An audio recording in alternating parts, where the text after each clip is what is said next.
पाकिस्तान के सेना अध्यक्ष असीम मुनीर ने एक बार फिर भारत को गीदड़ भभकी दी है। जी हां, वही असीम मुनीर जो बार बार न्यूक्लियर हथियारों का नाम लेकर दुनिया को डराने की कोशिश करते हैं, लेकिन इस बार उनके शब्दों में डर से ज्यादा बौखलाहट साफ झलक रही है। मुनीर का कहना है कि अगर पाकिस्तान के परमाणु हथियारों को खतरा हुआ तो इसका असर आधी दुनिया को तबाह कर देगा। और तो और उन्होंने ये भी धमकी दी कि अगर भारत सिंधु नदी पर बांध बनाता है तो पाकिस्तान 10 मिसाइलों से उन बांधों को उड़ा देगा। लेकिन जरा सोचिए, ये बयान कब आया? जब भारत ने ऑपरेशन सिंदूर में पाकिस्तान की हवा निकाल दी। 9 अगस्त को बेंगलुरु में 16वें वार्षिक air chief marshal LM Katre व्याख्यान में वायुसेना प्रमुख AP सिंह ने साफ बताया कि ऑपरेशन सिंदूर में पाकिस्तान के 5 विमान तबाह किए गए। सिर्फ इतना ही नहीं, पाकिस्तान में आतंकी ठिकानों पर की गई कार्रवाई के सबूत भी दिखाए गए। 10 अगस्त को सेना प्रमुख जनरल उपेंद्र द्विवेदी ने IIT मद्रास में साफ कहा कि इस ऑपरेशन में सेना को फ्री हैंड मिला था और फिर उन्होंने चेतावनी दी कि जिस युद्ध की हम कल्पना कर रहे हैं वो जल्द हो सकता है। बस इतना सुनते ही पाकिस्तान के हुक्मरानों की नींद उड़ गई और फिर शुरू हुई उनकी धमकी की राजनीति। ऑपरेशन सिंदूर के बाद असीम मुनीर 2 बार आधिकारिक रूप से अमेरिका पहुंच चुके हैं। 10 अगस्त को वो अमेरिकी मध्य कमान commander general Michael E. Kurilla के फेयरवेल में गए, जहां उन्होंने अमेरिकी सैन्य और राजनीतिक नेताओं से मुलाकात की।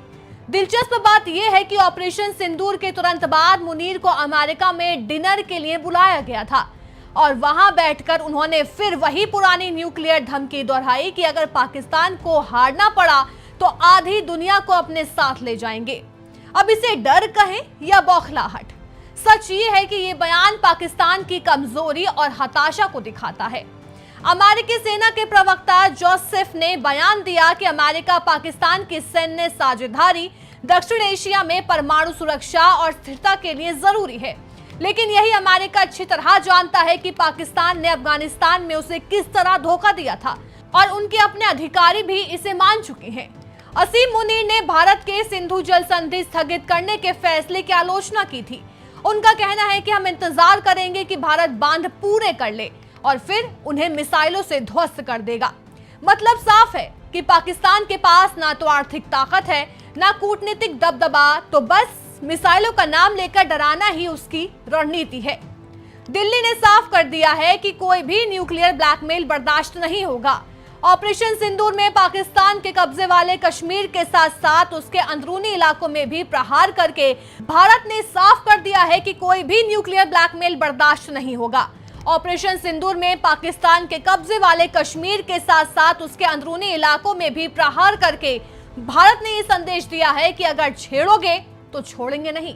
पाकिस्तान की हालत ऐसी है कि उसकी सेना अब बयानबाजी से मनोवैज्ञानिक युद्ध लड़ने की कोशिश कर रही है, लेकिन सच्चाई यह है कि पाकिस्तान के पास मिसाइलें हो सकती हैं, लेकिन हौसला और कूटनीतिक वजन भारत का है।